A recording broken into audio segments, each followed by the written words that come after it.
Hello friends, तो आज के इस वीडियो में अपन स्टार्ट करते हैं अपना चैप्टर 3 जो पहली यूनिट चल रही है इलेक्ट्रोस्टैटिक स्थिर वैद्युतिकी।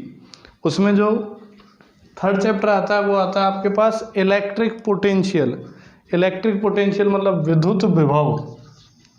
इलेक्ट्रिक पोटेंशियल विद्युत विभव, ये चैप्टर स्टार्ट होता है। आपने 10th क्लास में इस टॉपिक को पढ़ा होगा, इलेक्ट्रिक पोटेंशियल विद्युत विभव को।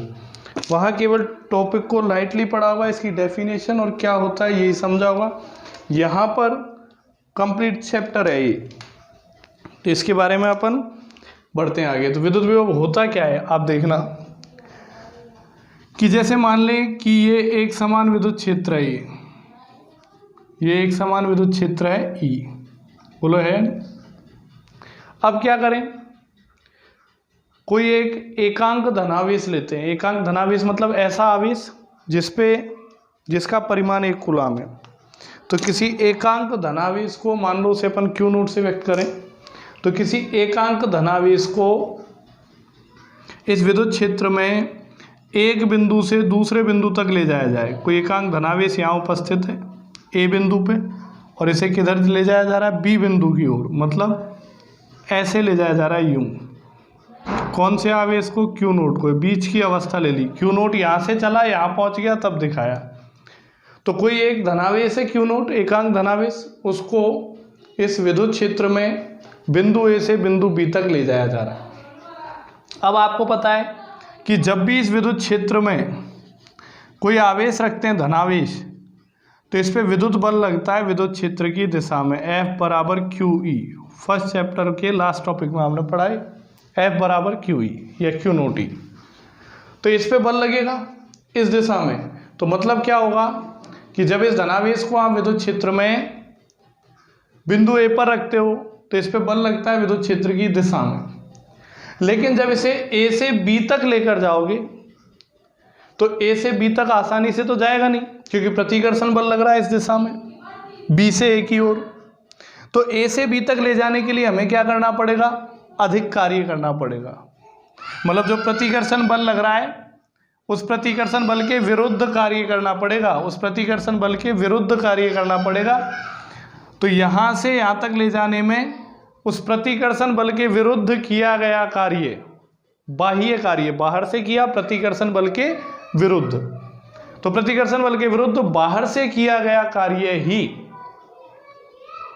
उन दोनों बिंदुओं के मध्य विभवांतर को व्यक्त करता है। तो अपन ने टॉपिक लिया है इसमें, पहला टॉपिक क्या ले रहे हैं, विद्युत विभवांतर एवं विद्युत विभव। विद्युत विभवांतर एवं विद्युत विभव, ठीक है। ये टॉपिक अगर अपन लेते हैं तो विभवांतर को कैसे परिभाषित करेंगे बताओ, कि किसी एकांक धनावेश को विद्युत क्षेत्र में एक बिंदु से दूसरे बिंदु तक ले जाने में प्रतिकर्षण बल के विरुद्ध किया गया कार्य ही उन दोनों बिंदुओं के मध्य विभवांतर को व्यक्त करता है। तो इसका मतलब विभवांतर क्या हो गया, ये विभवांतर हो गया W/Q नोट, है ना। विभवांतर क्या बोला मैंने, एकांक धनावेश को एक बिंदु से दूसरे बिंदु तक ले जाने में किया गया कार्य, उन दोनों बिंदुओं के मध्य विभवांतर कहलाता है। विभव को V से व्यक्त करते हैं। मान लें कि A बिंदु पर विभव VA है और B बिंदु पर विभव BV है, तो विभवांतर क्या हो जाएगा बताओ, A से B तक जाएं तो VV माइनस VA बराबर W/Q नोट। क्लियर है। W क्या है यहाँ पे, बाह्य स्रोत द्वारा किया गया कार्य, प्रतिकर्षण बल के विरुद्ध बाह्य स्रोत द्वारा किया गया कार्य। तो विभवांतर का फॉर्मूला आया VV माइनस VA बराबर W/Q नोट। अब बात करते हैं अपन विद्युत विभव।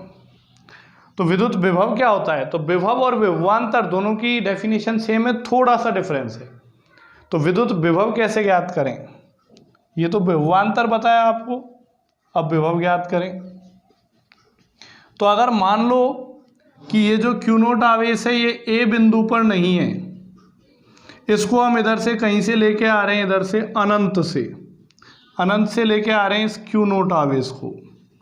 तो जब किसी एकांक धनावेश को अनंत से लाकर किसी विद्युत क्षेत्र में किसी बिंदु पर रखा जाता है, कोई ये बिंदु हो गया यहाँ पे, जैसे B बिंदु है, तो इस बिंदु पर रखा जाता है, तो इस प्रक्रिया में प्रतिकर्षण बल के विरुद्ध किया गया कार्य, प्रतिकर्षण बल के विरुद्ध बाह्य स्रोत द्वारा किया गया कार्य ही इस बिंदु पर विद्युत विभव को व्यक्त करता है। ठीक है, इस बिंदु पर विद्युत विभव को व्यक्त करता है। मतलब आपको एक चीज ध्यान रखनी है कि अनंत पर विभव कितना रहता है बताओ, शून्य। अनंत दूरी पर विभव कितना होगा बताओ, शून्य।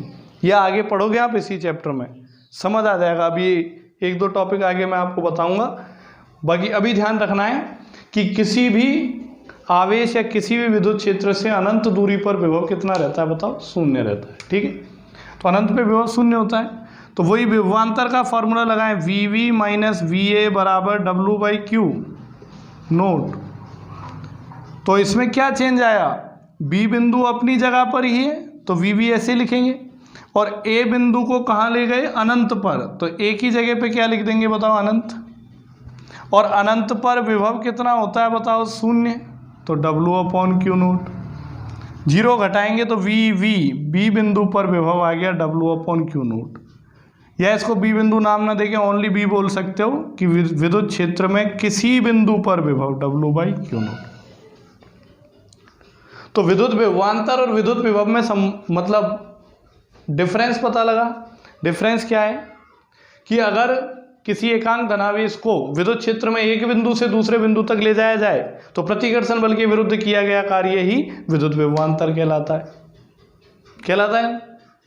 और यदि किसी एकांक धनावेश को विद्युत क्षेत्र में अनंत से लाकर किसी बिंदु पर रखा जाए तो इस प्रक्रिया में प्रतिकर्षण बल के विरुद्ध किया गया कार्य ही उस बिंदु पर विद्युत विभव कहलाता है। तो ये विभवांतर का फॉर्मूला W/Q नोट, ये विभव का फॉर्मूला W/Q नोट। दोनों में अंतर क्या है, इसमें एक बिंदु से दूसरे बिंदु तक ले जाते हैं, इसमें अनंत से किसी बिंदु पर लाकर रखते हैं। ठीक है, अब बात करें कैसी राशि है, तो ये अदिश राशि है या नहीं, विभव कार्य अदिश राशि, आवेश अदिश राशि, तो विभव भी कैसी हो जाएगी बताओ, अदिश राशि हो जाएगी। तो विभव अदिश राशि। इसके मात्रक की बात करो तो मात्रक क्या आएगा, कार्य का मात्रक होता है जूल और आवेश का मात्रक होता है कूलाम। तो विभव का मात्रक हो गया जूल पर कूलाम, या इसका एक नया नाम है, नाम क्या है एसआई पद्धति में, वोल्ट, V से व्यक्त करते हैं। ठीक है, तो विभव का मात्रक जूल पर कूलाम या फिर वोल्ट होता है नहीं, जूल पर कूलाम या फिर वोल्ट। अब बात करें इसकी विमा निकालो, विमा, तो विमा कैसे निकालेंगे, तो देखो विभव बराबर ऊपर तो कार्य है, कार्य की विमा क्या होती है M1L2T-2, और आवेश की विमा क्या होती है T1A1। तो विभव कितना आ गया M1L2T-3A-1, ये ऊपर चले जाएंगे तो विभव की विमा आ गई M1L2T-3A-1, ये विमा हो गई। और ये अदिश राशि है, इसकी कोई भी दिशा नहीं होगी। क्लियर है या नहीं, कोई दिक्कत। अब बात करते हैं दो चीज़ों की, विभव के कुछ विशेष फॉर्मूले मैं आपके सामने बताता हूँ कि न्यूमेरिकल करते समय चिन्ह का परिवर्तन आएगा तो चिन्ह में गलती ना हो, इसके लिए कुछ फॉर्मूले मैं आपके सामने रखता हूँ। तो देखो विभवांतर की यदि बात करें तो विभवांतर कैसे लिखते हैं, VV माइनस VA, ये नोट में लिख सकते हो आप, नोट में ये फॉर्मूले लिख सकते हो, VV माइनस VA बराबर W/Q नोट। अब यहाँ पे जो W होता है वो A to B होता है, A to B मतलब किसी एकांक धनावेश को बिंदु A से बिंदु B तक ले जाने में किया गया कार्य, उन दोनों बिंदुओं के मध्य विभवांतर VV माइनस VA कहलाता है। तो याद रखना है कि जब VV माइनस VA हो तो यहाँ लेता है A से B की ओर ले गए। इसी प्रकार ये पहला फॉर्मूला याद रखना है, इसी प्रकार अगर विभव की बात करें, विभव, तो विभव का फॉर्मूला होगा W/Q0। अब किसी बिंदु मान लो A पर विभव ज्ञात करना है, तो परिभाषा क्या कहती है, इस एकांक धनावेश को अनंत से लाकर A पर रखा है, तो यहाँ पर कार्य क्या होगा, अनंत से A तक, ऐसे भी व्यक्त कर सकते हैं इसको। कार्य कहाँ से कहाँ तक हुआ, अनंत से A तक, ये दूसरा फॉर्मूला हो गया। तीसरा देखो, एक तो होता है बाह्य स्रोत द्वारा किया गया कार्य और एक होता है विद्युत क्षेत्र द्वारा किया गया कार्य। ठीक है, तो VV माइनस VA बराबर W/Q। ठीक है, अगर बाह्य स्रोत द्वारा किया गया कार्य है, ये बाह्य एक्सटर्नल, तो इसको हमेशा धनात्मक लेंगे। बाह्य स्रोत मतलब कि प्रतिकर्षण बल यूं लग रहा है और हम उसके विरुद्ध कार्य कर रहे हैं, विरुद्ध, तो प्रतिकर्षण बल के विरुद्ध किया गया कार्य क्या होगा बताओ, धनात्मक। और अगर इसी में VV माइनस VA लिखें, लेकिन आपको कार्य दे रखा हो विद्युत क्षेत्र द्वारा किया गया कार्य, तो कार्य विद्युत क्षेत्र के द्वारा किया गया हो यदि बटे Q0 हो, तो इस कार्य को लेते हैं अपन ऋणात्मक। क्या लिखते हैं बताओ, ऋणात्मक। कैसे, जैसे मान लो कि ये धनावेश रखा है और इस धनावेश को आप इधर ला रहे हो यूं, तो ये धनावेश इसे प्रतिकर्षित करेगा और हम उसके विरुद्ध कार्य कर रहे हैं, तो यहां तक लाने के लिए प्रतिकर्षण बल के विरुद्ध अतिरिक्त कार्य करना पड़ेगा। तो इसके विरुद्ध किया गया कार्य क्या कहलाता है बताओ, बाह्य कार्य। और मान लें कि ये ऋणावेश है, अब क्या होगा, अब ये धनावेश इसको खुद ही आकर्षित कर लेगा, तो आपको क्या करना पड़ेगा, ये जो आकर्षण बल लगा हुआ है इसके विरुद्ध इधर कार्य करना पड़ेगा, क्योंकि जब ये इसे आकर्षित करेगा तो आपको इसको रोक के रखना पड़ेगा ताकि ये धीरे धीरे जाए ऐसे, तो इसके विरुद्ध इधर कार्य करना पड़ेगा। तो जब यहाँ धनावेश होगा तब तो इधर कार्य करना पड़ेगा और ऋणावेश होगा तो इधर करना पड़ेगा। तो दोनों स्थितियों में बिंदु विपरीत हो गए, पहले केस में A से B की ओर करना पड़ेगा, दूसरे केस में B से A की ओर करना पड़ेगा। तो इसलिए ध्यान रखना है या याद कर लो, अगर न्यूमेरिकल में बाह्य स्रोत द्वारा किया गया कार्य दिया है तो फॉर्मूला ये लगाना है, यहाँ बाह्य लिखना है, और अगर विद्युत क्षेत्र द्वारा किया गया कार्य दिया है तो फॉर्मूला ये लगाना है, लेकिन आगे क्या लगाएंगे, माइनस। तो आपको ध्यान रखना है बाह्य स्रोत द्वारा किया गया कार्य धनात्मक होता है और विद्युत क्षेत्र द्वारा किया गया कार्य सदैव ऋणात्मक होता है। बोलो कोई दिक्कत इसमें, समझ आया आपके? आगे बढ़ते हैं। अब ये जो कार्य है, इस कार्य का एक और मात्रक होता है क्या, नोट नंबर 4। जैसे आपने फॉर्मूला पढ़ा V बराबर W/Q, यही तो था विभव का फॉर्मूला, V बराबर W/Q। तो W का फॉर्मूला क्या हो गया, Q0 इंटू V। और मान लो एक इलेक्ट्रॉन या प्रोटॉन की बात करें तो उसका आवेश कितना होता है, E और V। तो इसका एक मात्रक ये हो गया आपके पास, ये इलेक्ट्रॉन वोल्ट। तो आपको ध्यान रखना है कार्य या ऊर्जा का एक मात्रक होता है इलेक्ट्रॉन वोल्ट। ये मैंने आपको चैप्टर 2 के न्यूमेरिकल्स में बताया था, सेकंड लास्ट आंकिक प्रश्न जो था उसमें काम आया था। तो कार्य का जो मात्रक होता है वो जूल तो होता ही होता है, साथ में एक और मात्रक होता है कार्य या ऊर्जा का इलेक्ट्रॉन वोल्ट। और इसको जूल में बदलना है तो किससे गुणा करते हैं, 1.6 गुणा 10 की घात -19 कूलाम से। तो ये आपको याद रखना पड़ेगा, नोट नंबर 4। एक इलेक्ट्रॉन वोल्ट को जूल में बदलने के लिए 1.6 गुणा 10 की घात -19 कूलाम से गुणा करते हैं। बोलो करते हैं नहीं?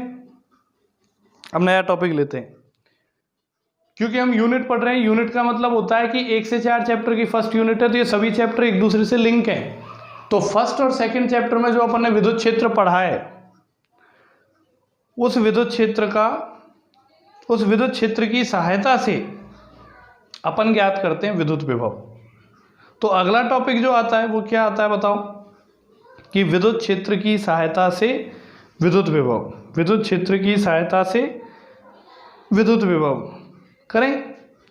तो यदि विद्युत क्षेत्र की सहायता से विद्युत विभव लेते हैं, अगला टॉपिक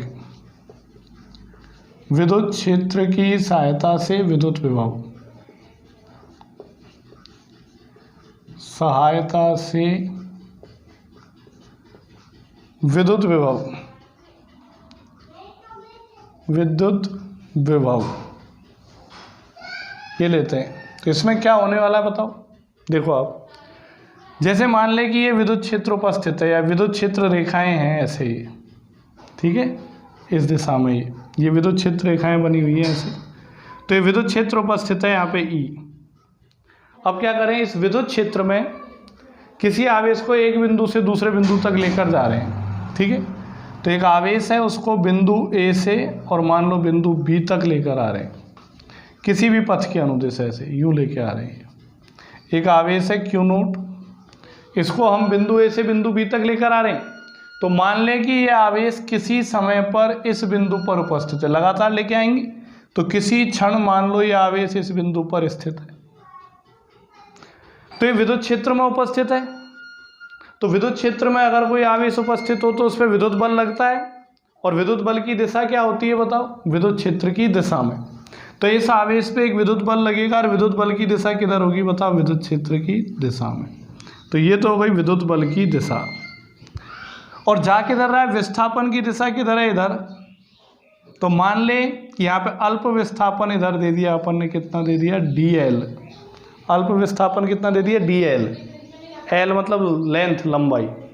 और मान ले ये अपन ने अल्प विस्थापन दे दिया, तो बल इधर लग रहा है और अल्प विस्थापन हो रहा है। तो बल लगाने पर विस्थापन हो मतलब कार्य होगा। तो किया गया कार्य ज्ञात करो। तो यहाँ पे किया गया कार्य, अब कौन सा कार्य ज्ञात कर रहे हैं अपन, इस बल द्वारा किया गया कार्य। और बल किसकी वजह से लगा, विद्युत क्षेत्र की वजह से। तो विद्युत क्षेत्र द्वारा किया गया कार्य, ठीक है। तो अपन विद्युत क्षेत्र द्वारा किया गया कार्य ज्ञात कर रहे हैं। तो अतः आवेश को एक बिंदु से, ए बिंदु से दूसरी बिंदु तक ले जाने में विद्युत क्षेत्र द्वारा किया गया कार्य, ठीक है।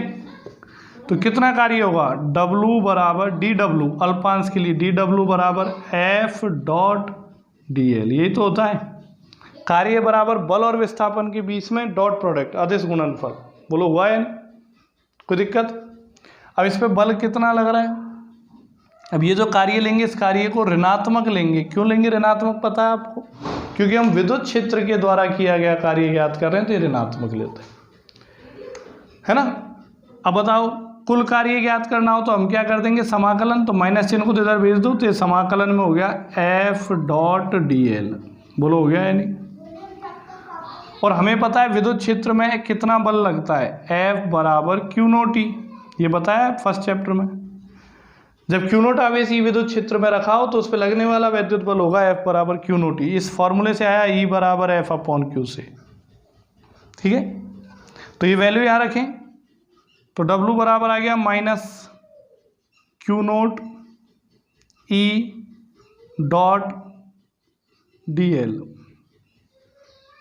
Q0 अदिश राशि है, इसको बाहर ले लेंगे, इसको बाहर ले लो, अरे वो सॉरी नियत राशि, नियत को बाहर ले लेंगे और इधर भाग में भेज देंगे। तो W बटे Q0 बराबर माइनस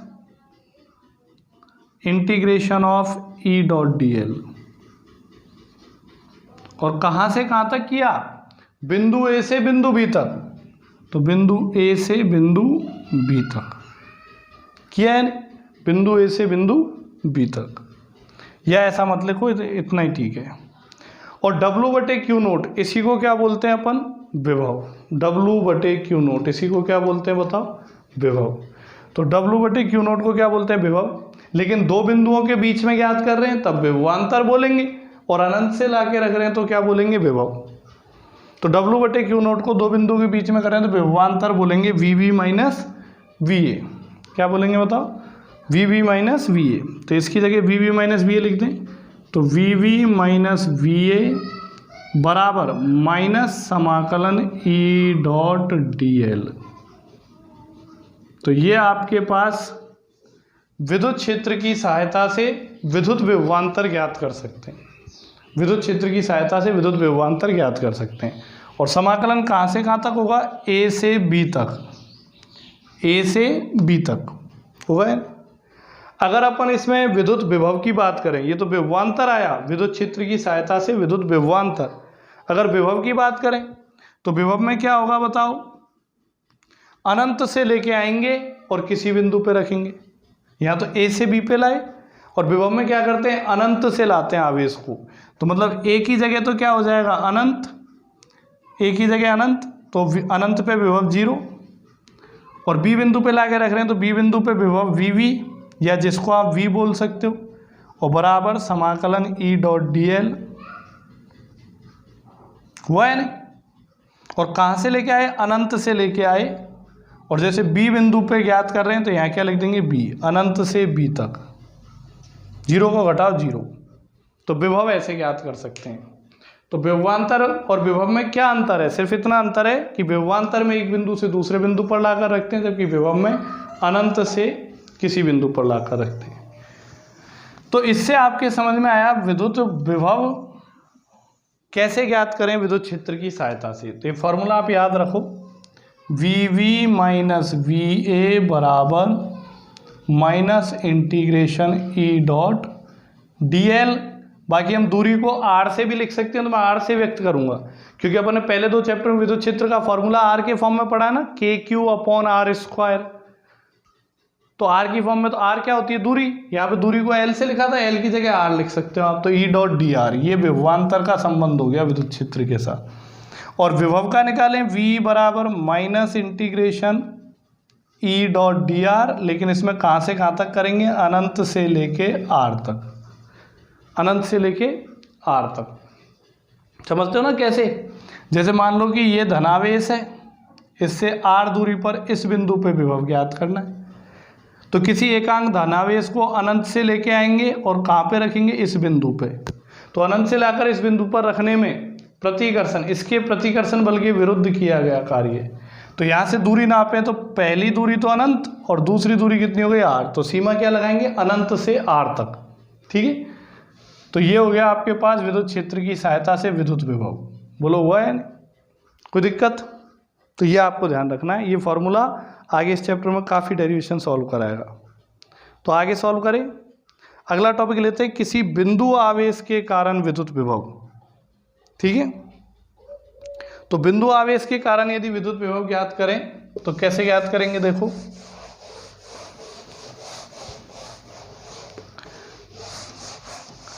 आपको ये रिलेशन याद रखना जो अभी बताया है। तो टॉपिक अपन ले रहे हैं बिंदु आवेश के कारण विद्युत विभव। बिंदु आवेश के कारण विद्युत विभव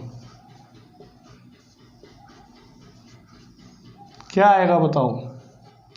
एक कोई बिंदु आवेश धनावेश ले लिया Q, इसके कारण विद्युत विभव ज्ञात करना। तो माना एक बिंदु धनावेश Q है, इससे स्मॉल r दूरी पर कोई बिंदु है P, इस P बिंदु पर आपको विद्युत विभव की गणना करनी है।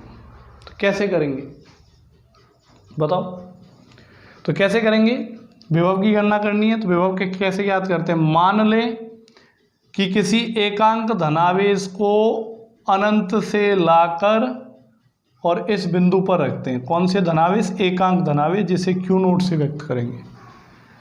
तो जब किसी एकांक धनावेश को अनंत से लाकर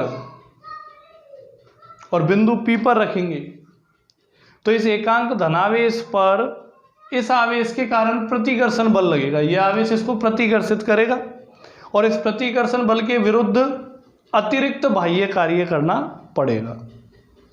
तो अतिरिक्त बाह्य कार्य करना पड़ेगा,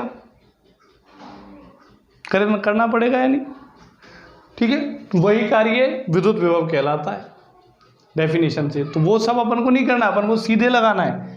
Q आवेश से r दूरी पर बिंदु P पर विभव ज्ञात करना है। तो अभी भी पता किया, संबंध लगा दो विभव और विद्युत क्षेत्र के संबंध से।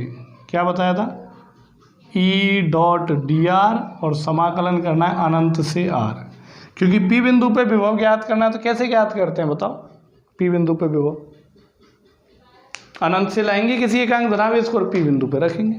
तो E डॉट डी आर, बड़ा आसान है। अब देखो E की दिशा क्या होगी,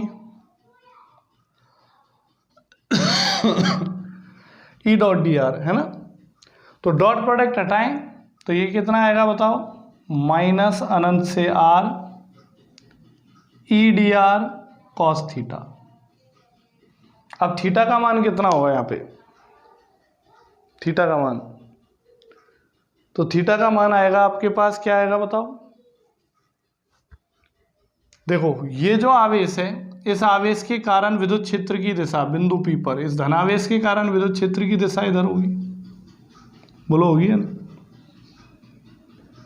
ओके, तो ये जो आपके पास जो एकांक धनावेश है उसको किधर से लेके आ रहे हैं, इधर से लेके आ रहे हैं, बोल लेके आ रहे हैं यानी एकांक धनावेश को किधर से लेके आ रहे हैं, उस तरफ से लेके आ रहे हैं, अनंत से।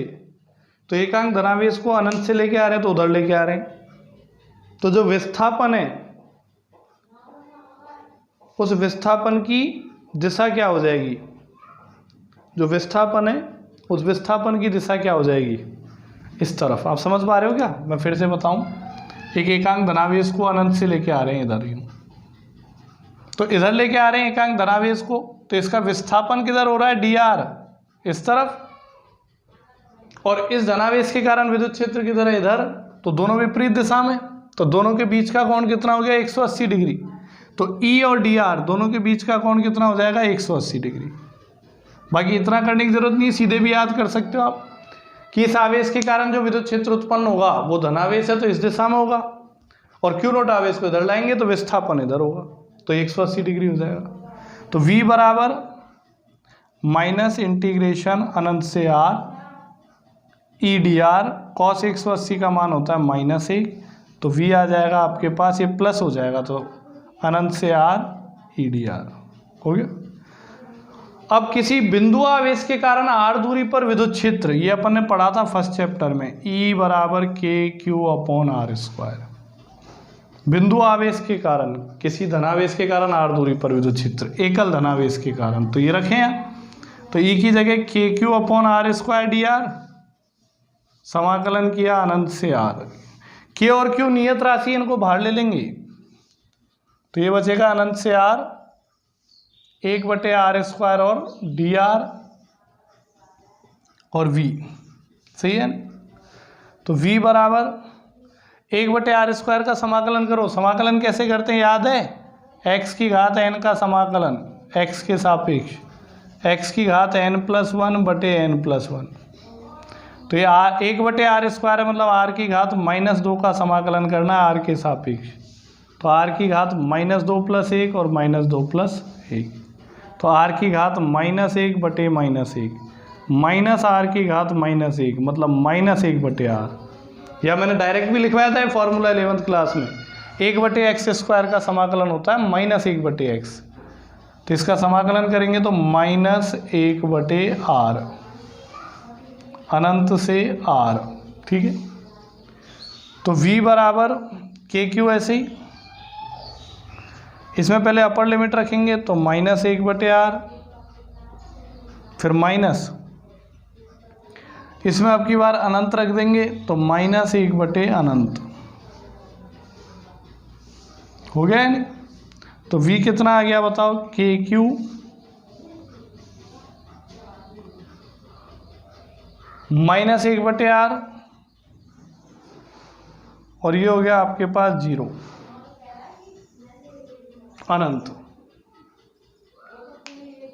ठीक है, कोई दिक्कत। तो ये हो गया आपके पास 0, बोलो हुआ है। तो आपके पास विभव कितना आ गया, -KQ/R।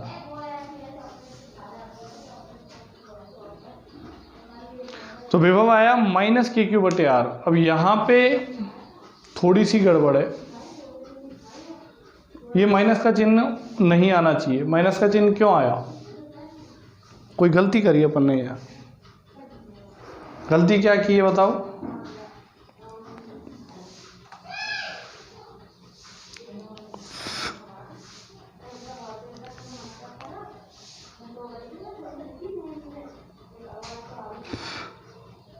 गलती हमने कहाँ की है, यहाँ की है, इस जगह शुरू में, कि जो अपन ने रिलेशन बताया था विभव और विद्युत क्षेत्र के बीच में, वो था V बराबर माइनस इंटीग्रेशन ऑफ अनंत से R और ई डॉट डी आर, यही था। ठीक है, तो यहाँ इस रिलेशन का जब डेरिवेशन किया था तो वहाँ अपन ने कार्य कौन सा लिया था? विद्युत क्षेत्र द्वारा किया गया कार्य। कौन सा लिया था बताओ? विद्युत क्षेत्र द्वारा किया गया कार्य। ठीक है, विद्युत क्षेत्र द्वारा किया गया कार्य लिया था पिछले डेरिवेशन में। जबकि यहाँ पे अपन क्या ले रहे हैं? यहाँ पे अपन ले रहे हैं विद्युत वो बाह्य स्रोत द्वारा किया गया कार्य ले रहे हैं ना। तो क्या गलती हो सकती है इसमें? थोड़ी सी माइनस के चिन्ह की गड़बड़ है यहाँ, माइनस का चिन्ह नहीं आना चाहिए। यहीं पे गड़बड़ की अपन ने एंगल लेने में। चलो वीडियो 30 मिनट की हो गई है, इसको अगले वीडियो में फिर से रिपीट कर देंगे। कोई छोटी मोटी गड़बड़ हुई है इसमें, यहाँ पे एंगल लेने में हुई है। ठीक है, मैं समझा दूंगा एक बार और। बाकी डेरिवेशन सही है, कैलकुलेशन सही है, केवल और केवल ये माइनस के चिन्ह की गड़बड़ आ रही है ना। तो माइनस के चिन्ह की गड़बड़ को अपन नेक्स्ट वीडियो में देख लेंगे। ठीक है, तो देखिए आप, आज के लिए इतना ही।